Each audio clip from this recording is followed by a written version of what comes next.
ایک تو بڑا قدیم زمانے کا بڑا مشہور واقعہ ہے.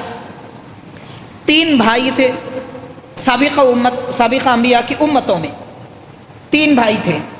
وہ دشمنان اسلام سے، عیسائیوں سے لڑائی کر رہے تھے، جنگ کر رہے تھے. لشکر اسلام کو شکست ہو گئی اور یہ 3 بھائی میدان چھوڑ کر آ گئے، لیکن اپنے ایمان کی حفاظت کرنا چاہتے تھے.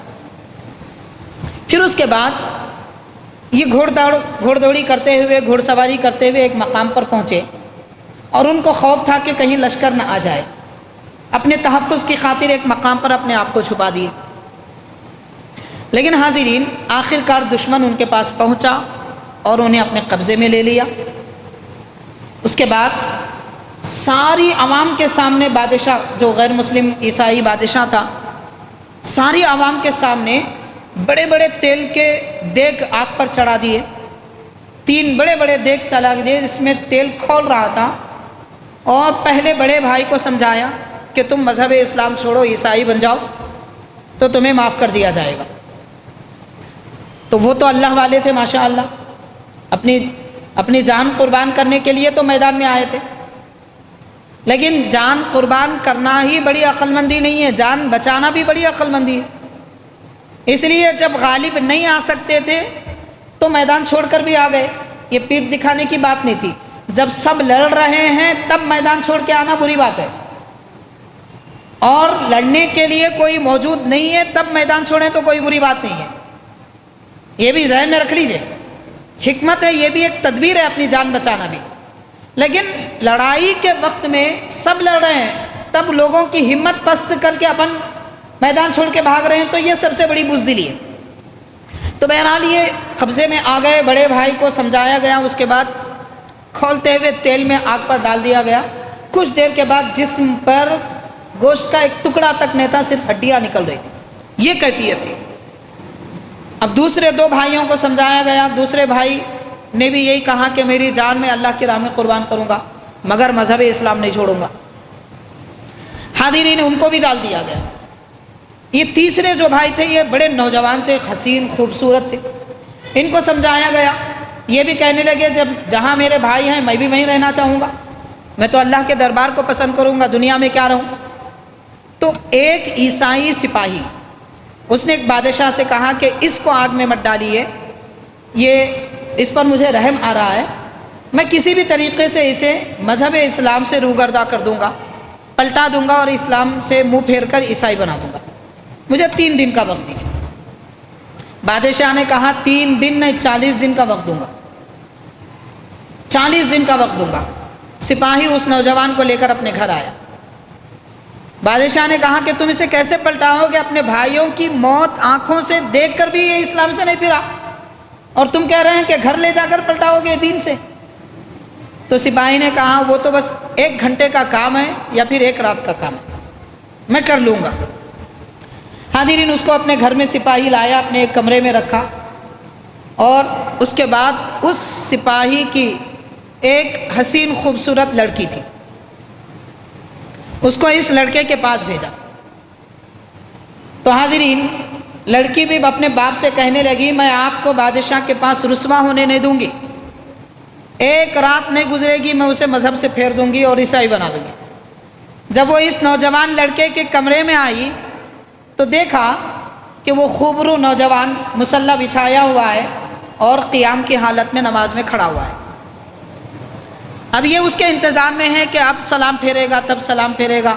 سلام تو بات کی بات ہے، اس کا تو قیام بھی پورا نہیں ہوا، رات ختم ہو گئی. ساری رات گزر گئی، قیام بھی پورا نہیں ہوا.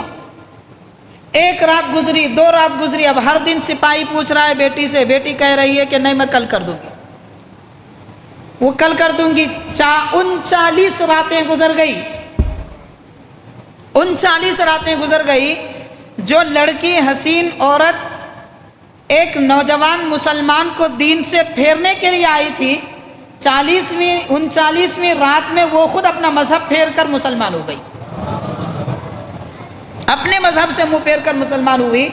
اس نے اس لڑکے سے کہا نماز کی حالت میں کہ میں 38 راتوں سے آ رہی ہوں، دیکھ رہا ہوں، مگر تعجب یہ ہے کہ میرا ایک حسن کا جلوہ دیکھنے کے لیے سارا شہر اس کے لڑکے نوجوان پریشان ہوتے ہیں، بے تاب ہو جاتے ہیں میرا ایک جلوہ دیکھنے کے لیے، اور میں تنہا تیرے ساتھ میں 38 راتوں سے ہوں، لیکن تو نے نظر اٹھا کر تک مجھے نہیں دیکھا۔ آخر تیرے سامنے کس کا حسن و جمال ہے؟ کون ایسی ہستی ہے جو مجھ سے بھی زیادہ حسین ہے؟ تو اس نوجوان لڑکے نے کہا میں نے ایک مرتبہ میرے رب کا اور میرے رسول کا جلوہ دکھا ہے، اب دنیا کی کوئی خوبصورتی، کوئی حسن و جمال والا مجھے نہیں بھا سکتا، بلکہ میں تو تمہیں بدصورت جانتا ہوں، کیونکہ تمہاری وجہ سے میری آخرت اور میرا دین خراب ہونے والا ہے۔ حاضرین، وہ لڑکی کہتی ہے کہ خدا کی قسم یہ بتاؤ، یہ مذہب اسلام میں ایسی کیا کشش ہے؟ آپ غور کیجئے، اسلام میں ایسی کیا کشش ہے، اس میں کیسی جذابیت ہے کہ ایک لڑکی لڑکے کے ساتھ تنہائی میں کمرے میں 38 راتوں سے رہتی ہے، لڑکا دیکھنا گوارا نہیں کرتا۔ کتنا سچا مذہب ہوگا؟